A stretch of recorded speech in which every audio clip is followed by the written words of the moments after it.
Retro Mondays.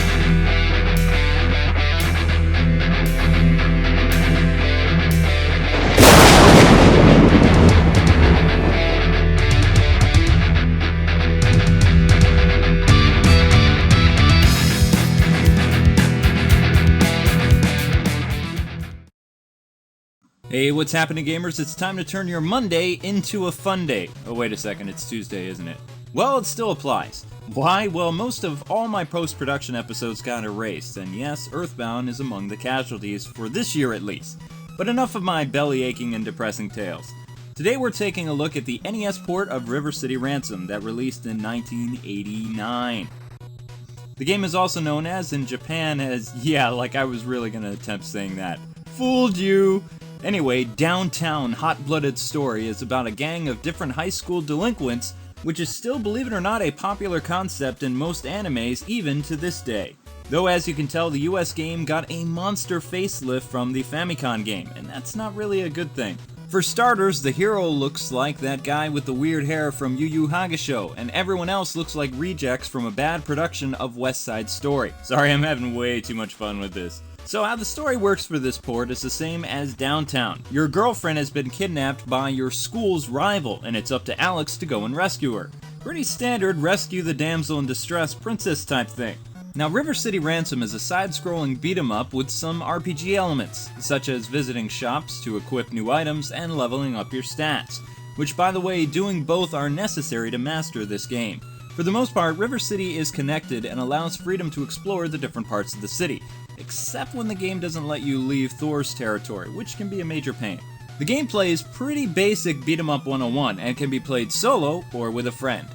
As the player moves from one screen to the next, you have to fight a bunch of different gangs until running into that gang's leader and soundly defeating him.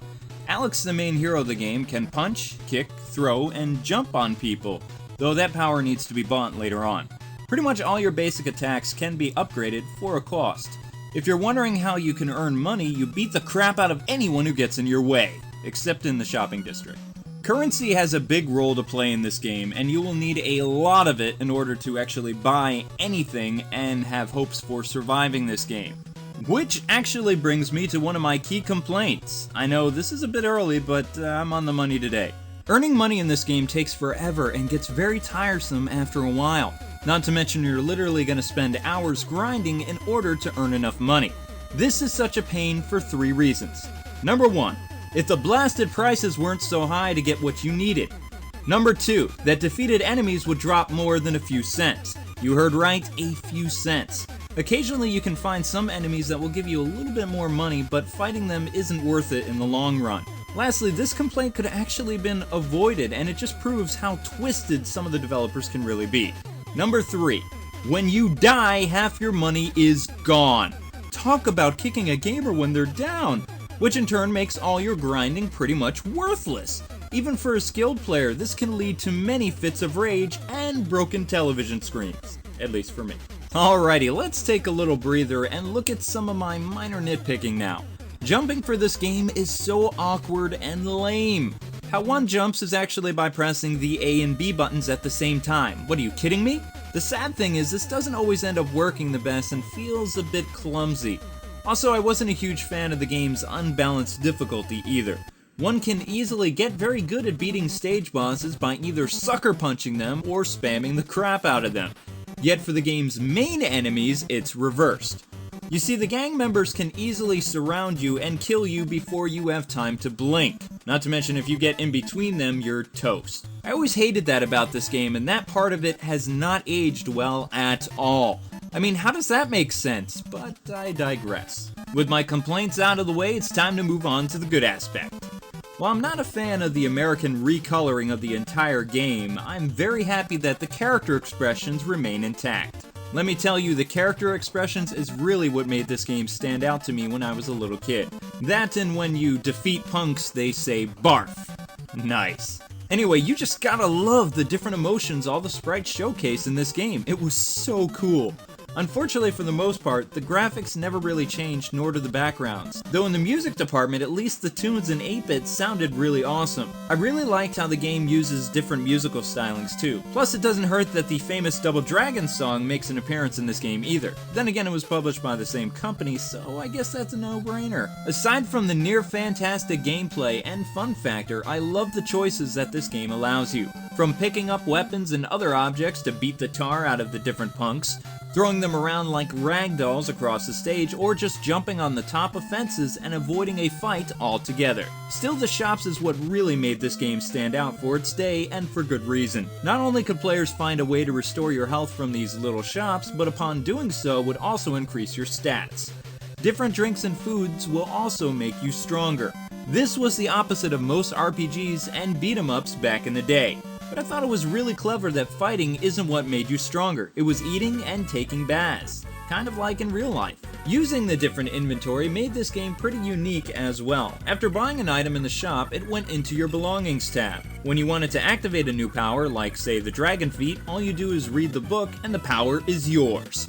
These different moves made the game a lot more fun and your character a force to be reckoned with. Keep in mind, not all the shops are really worth buying stuff from, and even the Hidden Merlin store isn't really necessary, especially after buying Chuck Norris's Texas boots and 3 attack upgrades. I will say this, the best item for you to have in this game to carry around is the Karma Jolt though. That made this game and the later bosses a lot more fun to fight and took the sting out of an otherwise very tough game. Replay value is enormous for this game, and even 20-some years later, I still enjoy playing this game. Part of the reason for this is the passwords, which can be implemented anytime during the gameplay. Personally, the password that you're seeing right now is my absolute favorite, because you start with all your powers and as much money as you want. Then you can just go and clean up the streets of River City because the gameplay is so rewarding and it's just a blast to play. So, I know what you're thinking. Whatever happened to River City Ransom, K-Wing? Well, actually Downtown was the third game created by Technos Japan. The first game was called Hot-Blooded Tough Guy Kyono, that some Western gamers may know by the name of Renegade. Then Downtown came after Super Dodgeball, and finally Double Dragon replaced the Kunao beat-em-up games, and instead focused heavily on the numerous sports games, which I'm not even going to get into in this video because there's way too many of them. It seemed like River City Ransom would only be a distant memory, until the Game Boy Advance remake in 2004. River City Ransom EX takes cues from Double Dragon, which released a year earlier. Just like with that game, it now features a non-playable second player to assist you throughout the game. Unlike the Western NES port, this River City Ransom is nearly identical to the Downtown original, though Kunyo is still called Alex for US and European gamers. In 2007 and 2008, River City Ransom was re-released on the Wii's Virtual Console, and after that faded into the past until Ubisoft's living tribute of the game with Scott Pilgrim vs. the Game, which is a carbon copy of River City Ransom and tributes the classic game to the T. The moderate success of the game got Technos Japan and Nintendo talking again, mainly because Scott Pilgrim couldn't be ported onto the WiiWare due to limited memory. However, Japanese players can expect a true sequel to River City Ransom before the end of 2011 for the WiiWare and PC, though no word at this time on a Western localization until sometime in 2012, though that could end up on the Wii U, which is more than likely. In conclusion, River City is an excellent beat-em-up that combines two popular gaming elements to make a very unique gaming experience. But most importantly, if you're a fan of beat-em-up and arcade games, you will love playing this gem. Since River City is only 500 Nintendo points and offers both so much diversity in the gameplay and replay value, this is more than worth a buy. Well, thus ends another Retro Mondays. Join me next time for Castlevania Harmony of Dissonance, which begins my Halloween-themed reviews for October. As you all know, most Castlevania games became more like Metroidvania games, and Harmony is no different. Also, the other reason I wanted to take a look at this game is because it's kind of like a sequel to Simon's Quest. Well, anyway, thanks so much for taking the time to watch this review. If you're new to my stuff, why not subscribe? Because it's free for you and good for me. Also, I have a Facebook, Twitter, and album on iTunes if you want to check those out. Alright, show's over. God bless and happy gaming. Thanks so much for watching, and until we meet again, gamers, have a great rest of the day.